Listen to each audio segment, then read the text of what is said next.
Bismillah. Bismillah. Bismillah asung pepuji dumateng ngarsaning Gusti ingkang Maha Welas lan Asih. Bismillah mangolah-olah ing rahsa. Gambu ing cipta rasa budi karsa mugi nuwuhaken karya. Sakola kal bakal winimbuh pangangen-angen hanggung mastuti winujeng arsi.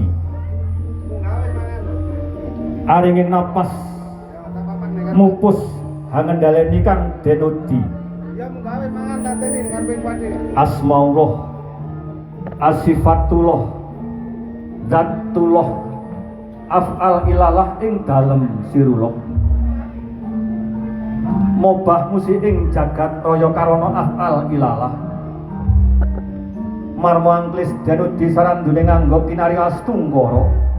Netepi darmaning titah ingkang tansah ikhlas lillah lan billah.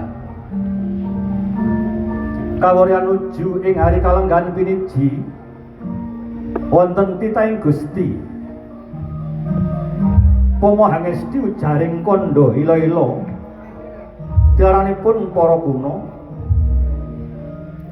sejarah sujarah hanggrah lekasing sedaya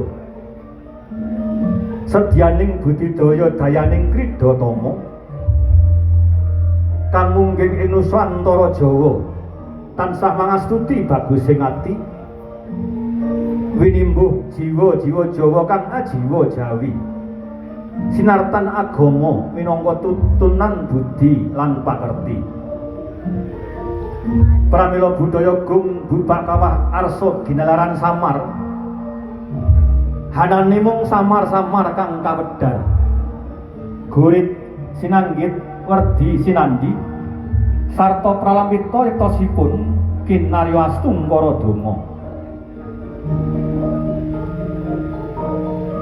Kula inang tinanggenah hamedar wujudipun bubak kawah dinengganipun Bapak Suheni Ibu Sutyana kagem temanten kekalih Dini Dwi Fitriani kalian Ahmad Rizal Muhaimin supados mangertos lan sageta tumus anggen kawula hamedar bubak kawah dumateng Syatmojo temanten kekalih. Sidhem mermanem tan ana sabawaning malang salisik gegodhongan tan ana obah bebasan samirana datan lumampah tata sing ratri gumanti rahina jumedhuling Sang Hyang Pradangkapati ya Sang Hyang Surya ndedel sundul wiyadi sunaripun ngantos dumugi dalemipun Bapak Suheni Ibu Sutyana asung pepuja asung pepajar tumuruning sinandi wahyu wiji rejang asmara palakrama mugi saged mahanani dhateng kulawarga Bapak Suhaini Ibu Sutyana sakukuban sarana bubak kawah sampun kacawisaken wonten pisang raja talun wonten wujudipun kalapa ingkang sampun pinarasan utawi gegan ingkang sampun pinarasan wonten wujudipun cok bakal jangkep ingkang sampun kasametaken drindanipun Bapak Ahmad Bapak Suheni Ibu Sutyana janur kuning ingkang sampun kapajang ugi sampun tinata kanthi sae ingkang sedaya kala wau mengkuwerdi setunggal mboko setunggaling mangke kendhaga kencana kendhaga mulya ugi sampun kasametaken kendhaga kencana isi cupu mandalika warni seta cahyane pralampita saking pangolahing Bapak Suhaini kendhaga mulya sumunar warni rekta utawi abrit saking pakatenipun Ibu Sutyana. Nalika semanten Bapak Suheni hamur weng resmi dhumateng Ibu Sutyana, titip dhumateng Ibu Sutyana. Tirta Kama Danu menawi dipun jlentrehaken tirta menika banyu Kama sampun mastani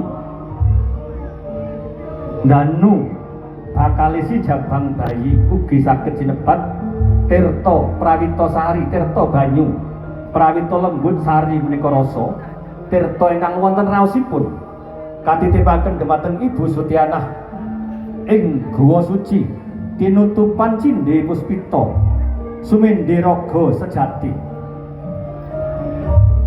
kinodrat kaparingan nugraha saking Gusti. Saksampunipun Bapak Suheni hamur weng resmi dhumateng Ibu Sutyana. Ibu Sutyana Hanggarbini setunggal wulan ingkang winastan Eka Kamandanu.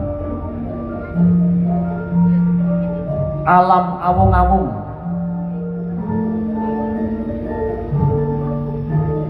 ugi sinebat angka sepisan anggenipun Ibu Sutyana ngandhut tasih nun sewu wujud getih cewer bebasane angka kalih Tricandra Dwi Panunggal Sang Kama sampun manunggal wonten rahimipun Ibu Sutyana panoksmaning wiji biningit sampun kagembol dening Ibu Sutyana Trilokamaya.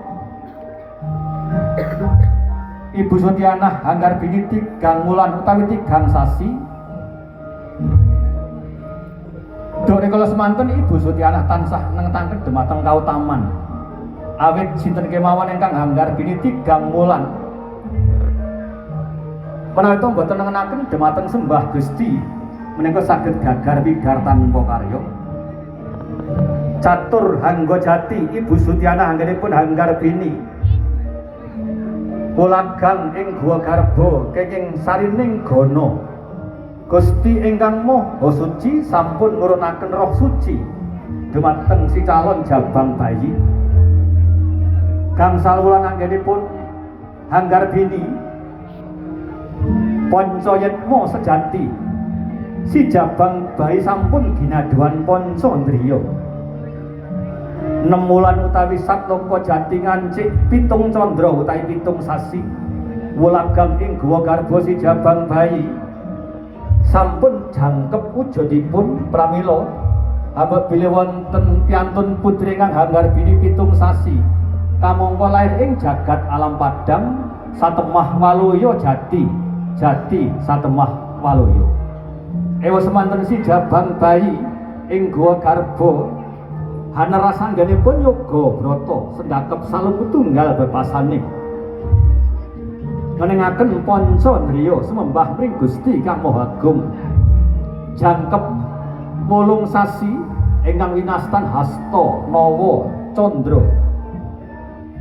laju deni Hanggarbini Ibu Sutyana ngancik 9 wulan 10 dinten nawa candra 10 hari.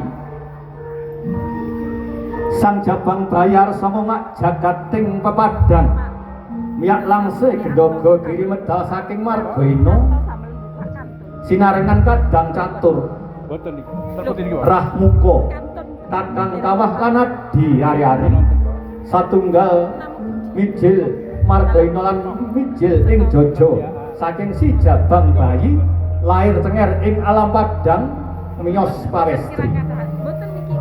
Semanten Ibu Sutyana ngendika dhumateng ingkang si jabang bayi dhumateng ingkang putrinipun anakku sing ayu dhewe ayune sundul mendung bebasane cahaya kinudang-udang si jabang bayi jangkep gangsal dinten utawi pasar pinaringan tetenger utawi asma Dini Dwi Fitriani pinaringan tetenger Dini Dwi Fitriani ginulawentah dening Ibu Sutyana si jabang bayi wulagang ngantos dinten sakmangke ayu rupane bebasan kaya Dewi Supraba saking Swargalaka kayuwangan jonggring saloko sampun jinatukrama dening Bagus Ahmad Rizal Muhaimin ugi dipun wontenaken wujudipun adicara bubak kawah milu jengi dhumateng temanten kekalih mugi gesangipun tansah manggih rahayu binuka wujudipun bubak kawah dimen gampang gangsar lancar anggenipun sami jejodohan balabar rezekinipun ing mangke satemah saged gesang mulya lan minulya